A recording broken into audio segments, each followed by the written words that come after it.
If you are into RPGs and over 25 or so years old, you have probably played Diablo or Diablo 2. I remember my brother-in-law getting me the game, the original Diablo, when I was 12 years old, and I liked it so much that when I was in school, all I was thinking about was when I would get home and get to go down further into the pits of hell. I would often fake sick just so I could stay home from school and play the game. So this continued into high school with Diablo 2. My friends and I would play together almost every night, and I would stay home from school just to grind. In fact, with all the gaming I did in high school, I have no idea how I graduated.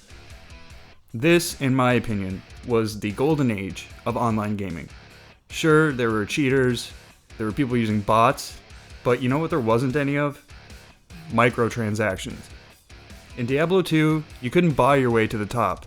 You had to kill mobs and bosses and open chests to find the gear that you needed.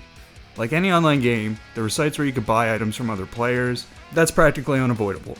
At least the developers and corporate weren't finding ways to drain your bank account every few months with the same worthless battle pass, style, event, or mod, or with all these worthless microtransactions. The world of Sanctuary is a creation of the mind of David Brevik. He had been working on the world since back in high school, and he got the idea for the name Diablo from a mountain nearby where he lived, called Mount Diablo. If you haven't played any of the Diablo games, Sanctuary is the world that the game is set in. The first iteration of Sanctuary came in 1997 with the creation of the original Diablo game, and it was dark, gloomy, and the score and the voice acting reflected this very well. Diablo 2 was released in 2000, and unlike many sequels, it took all the best things about Diablo, the dark setting, the voice acting, the loot mechanics, the interesting lore, the classes, and improved on them while making a much bigger game with, in my opinion, one of the most fun RPGs ever created. Diablo 2 sold 184,000 units on day 1 of sales and reached 2 million sales after 1.5 months. It even got a spot in the 2000 edition of the Guinness Book of World Records for being the fastest computer game ever sold. By 2001, 4 million copies had sold worldwide, and trying to find a figure for copies sold after that has been extremely difficult for me. But Battle.net still had 100 million users split between Diablo 2 and StarCraft in 2010. You start the game as one of 7 classes: Amazon, Necromancer, Barbarian, Sorceress, Paladin, and then the Druid and Assassin were added in the Lord of Destruction expansion. Each class provides a much different feel for gameplay, and each class can be customized to provide specific utilities within the game. The Sorceress, for example, can be spec'd to have high magic find, and then can be used to farm gear to fund other characters that won't have high magic find. The community really went to town on these builds over the years, and some standard templates like the Javazon, the Hammerden, the Frenzy Barbarian, the Trapsin, just to name a few. Once you assign skill points and abilities to your character, there was no going back. If you wanted to get to level 99 and test out your own build, you had to fully commit to the results, for better or for worse. In the newer patches, this has been changed. You can now reset your skills and rebuild your characters. Let's talk about loot. The loot system in Diablo 2 is truly the core of what makes it a good game. When he was testing game design for the original Diablo game, Brevik realized that if all the monsters and chests had a chance to drop the most valuable items in the game, it would make it really addictive. He found himself playing just for huge stretches of time. This addictive quality is what made the Diablo series so successful and why the fans have been going back for decades. Sure, like any RPG, there was a goal to get you addicted to the game, but it didn't rely on cash grabs like loot boxes, microtransactions, battle passes to keep you coming back. All of the best gear in the game could be acquired by killing monsters and opening chests.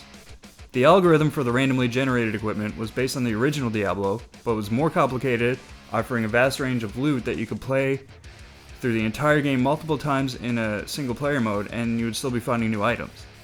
Gear is divided into various quality levels: normal, magic, set, rare, and unique.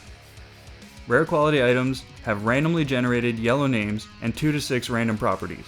Unique items have fixed names in gold text, and instead of randomized properties, they have a set of 3 to 8 pre-selected properties. Green name set items have fixed names, pre-selected properties, and belong to a specific name set of 2 to 6 items. Add all of the possibilities with the Herodra cubes, sockets, and runes, and you can see that Diablo 2 was way ahead of its time and provided one of the best loot systems in RPG gaming to this day. Unfortunately, almost every modern MMO and online RPG developer has adopted microtransactions into their standard sales models and will not be seeing that go away anytime soon. Now in most games, killing mobs and looting chests won't get you the gear that you really want. They're often trapped behind some gambling mechanism, battle pass structure, or some other unnecessary paywall to gouge the client for every cent that they can. I guess having millions of players paying a monthly subscription fee isn't enough to grease the corporate wheels. I could be wrong, but I searched for current MMOs with zero microtransactions and I came up empty-handed. Honestly, I can make an entire video on the lore in the Diablo series and what makes it so good, but today we're going to just scratch the surface. As mentioned before, Diablo 2 is set in the world of Sanctuary. Your character has defeated the Lord of Terror in the previous game and has a corrupted soul from containing the essence of Diablo. The demon spirit causes other demons to enter the world around the Dark Wanderer, which is you, the character. Diablo's spirit is attempting to use the Dark Wanderer to free his brothers Baal and Mephisto. The atmosphere and lore of Sanctuary draws heavily from biblical mythology, such as the archangels, their names, and the classic demons and their names, Baal and Mephisto, among others. The aesthetics of the game design, the voice acting, the story, and the music all contribute heavily to the dark atmosphere that separated this game from so many other RPGs and fantasy games. To this day, I haven't played a game with such a good hypnotic score with voice acting that I could take as serious. Let's face it, most RPGs, even modern, have terrible voice acting with uninteresting dialogue that I have to fight myself to not completely skip over. I have never had this problem with the Diablo series. Baldur's Gate 1 and 2 also focused on good and interesting voice acting and good atmosphere. The corny stuff in Baldur's Gate was pretty funny and witty, so it was very tolerable. Playing Diablo 2 online was the best. Instead of all of the players being in one persistent world, players in Diablo 2 would create a public or private instance that other players could then join. You would be provided a list of public games when you log into Battle.net or Battle.net, and they would be titled to indicate the purpose of the instance. If you were looking to trade, you could title the instance something like Gold for Potion, just as an arbitrary example.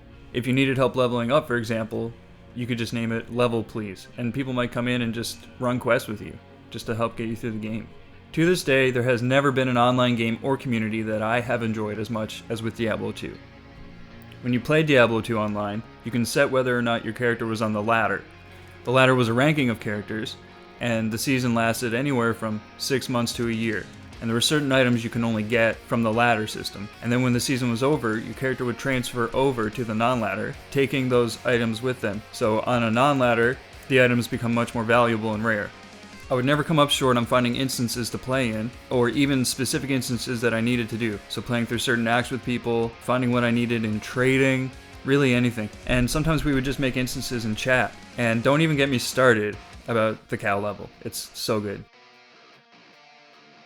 Diablo 2 is such a popular game with such rich lore and history, and an addictive loot system that will likely be loved and appreciated by the gaming community for years to come. There are rumors of a remaster, and if that happens, you can bet that I'll be right back to this game.